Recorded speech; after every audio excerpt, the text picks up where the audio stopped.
Takulandiraniso pano pa Malawi Live Today. Lero takubwereserani ndi Michael Usi amene anapangisa Nsokhano ku nyumba yawo ya ku Blanta ya kumudi.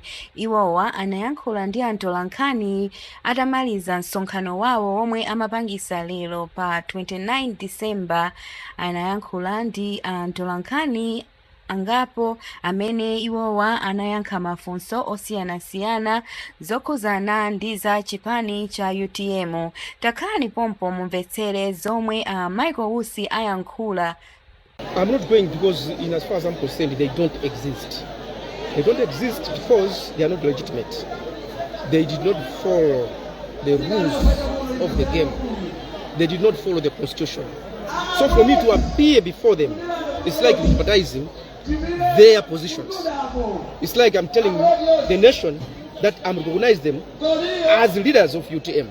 And as far as I'm concerned, they have chosen to be leaders, but I don't recognize them because the constitution was not followed.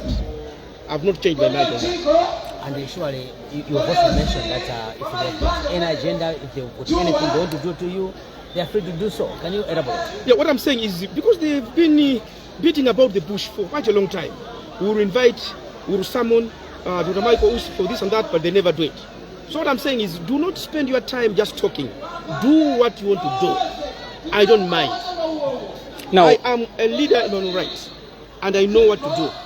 So it's simply because I cannot be with people that don't respect the constitution, the party constitution, and this is a fact.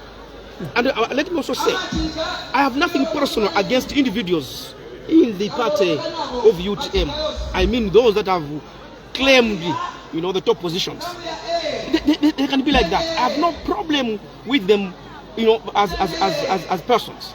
Not at all. But the issue is of ethics and legality. Now, in terms of your future politically, people have been questioning as to which position are you positioning yourself in terms of affiliating yourself to a party? You have seen what has happened. That's my response. What you have seen, that is my response. We have also seen the presence of the UTM, the multi-party president. Maybe is there anything maybe to do with the working relationship with the remote? Yeah, we are together in the alliance, and we are talking. And there are more parties that are coming to work with me. There are more, but the space is not enough for everybody. I am a crowd. They are working with you under what party? Under which party? So you mean to say when you work with somebody, it just be a party? That is a misconception. That's a misconception. When you talk about a party, you're talking about people. When you talk about people, you're talking about a party. And that's what you have seen today. Okay, but the other thing that I've mentioned was the issue to do with UTM coming out clearly on how they spent the money or the condolences that they got from government and also from people. Yes, because there are people that suffered, people that endured pain during the time that we are burying our beloved president, Dr. Chilima. Government gave money to take care of the people that came to pay their last respect. Many of them complained that they did not receive any penny in the form of food or transportation, and I can bear witness to that. In any case, as a party, we are supposed to come out as a transformed party, as we claim to be. This is the document that explains how the money was spent. It's not a question of discussion. It is the transparency and accountability. It is simply adhering to that. So we are simply saying there is no evidence that they did not steal. There is no evidence that they did not steal the money. So the only evidence that they can produce that we should believe that they did not steal the money is to bring the report. Not to come out and start fighting on social media. No, report on what you use the money for. Now we're looking at the number of people who are coming to see you. This is not the first time a large crowd of people have come to see you right here, people demanding to see you. What does this mean politically? I'm a leader. When Dr. Chilima was picking me as running mate, he didn't just pick a person, he picked a crowd. He knew what he was doing. He picked a critical mass. Now some people in UTM thought I was just a Michael who's a person being picked from there. Chilima was picking a critical mass. Now you are seeing what you are saying. They are coming to me to see me here. And I'll be going to their respective areas. Wherever I go, they come. And I thank God that I am what I am.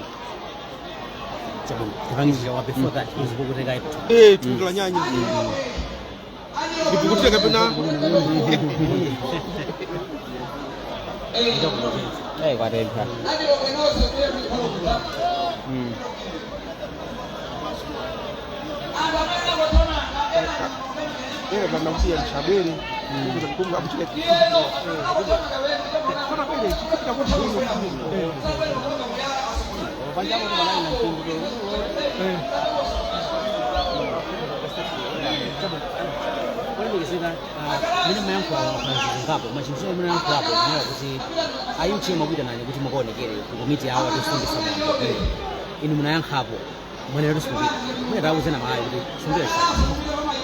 anzangaja ndikatanzanga tuna gulu anzathu ani maganizo oti iwowo mwina tamba kuzolowera kuti tingoti ndi omwewa anaphwanya malamulo opitira ku chisankho cha convention.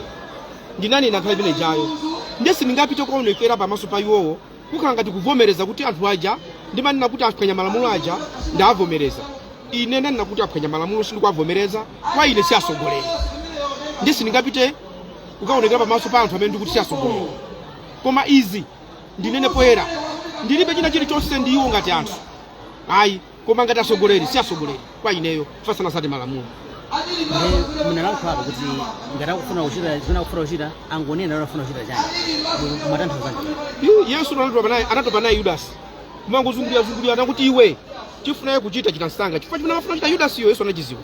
Inenso ayutiyemu chimene afuna kuchita ndikuchiziwa. Ndi anambira kale kumangozungulira panga ni nsanga chita ni nsanga chimene afuna kuchitacho chifukwa zimene akuchita iwowo si zimene achilima amafuna tizichita. UTM imene ndiyo sandulika si imene Chilima anasiya. Ndiye ine sitabagwira ntchito ndi anthu amene akuchita zinthu zimene sizigwirizana ndi zimene Chilima amachita. Muganiza kuti chitha kukhala chani chimene afuna kuchitachi?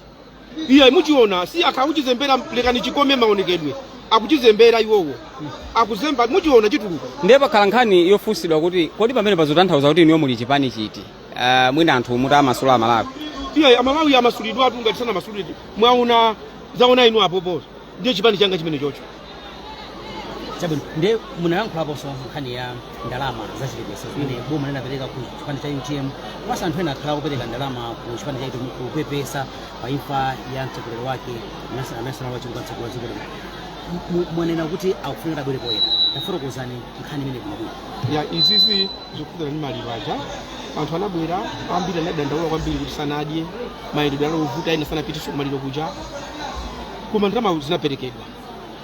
Monga chipani chimene chimati ndi chipani chimene chimasata malamulo tinena kubwera pa mbalambanda ndikunena kuti taonani ndalama takusachita mwakuti sikuti ambe kulemba lero fani zile zechitika kale kuti ambe kulemba lero ndikazonama ifayo ayiwala. Palibe umboni kuti ndamasanabe. Palibe umboni kuti ndamasanabe. Umboni mene angapereke kuti sanabe ndingobweresa chani ma documents ayepala kuti ife sinabe. Potsiriza anthu mmene akubwerera ku msonkhano makamaka kuno kana soko yamba tano limene mumayenda makhala kuchuluka pankhani ya ndale zimatanthauza chani kwa inu mukukhala anthu zuka zochi. Mmene Achilima amatenga ineyo samatenga maiko usi mmodzi amatenga gulu amazoti uyu ndikutenga gulu. Ndiye ena ku UTM kamangoti ati sakachosaka wabwera yekha uyuyu mangola phe ku Achilima madziwa kuti ndikutenga gulu.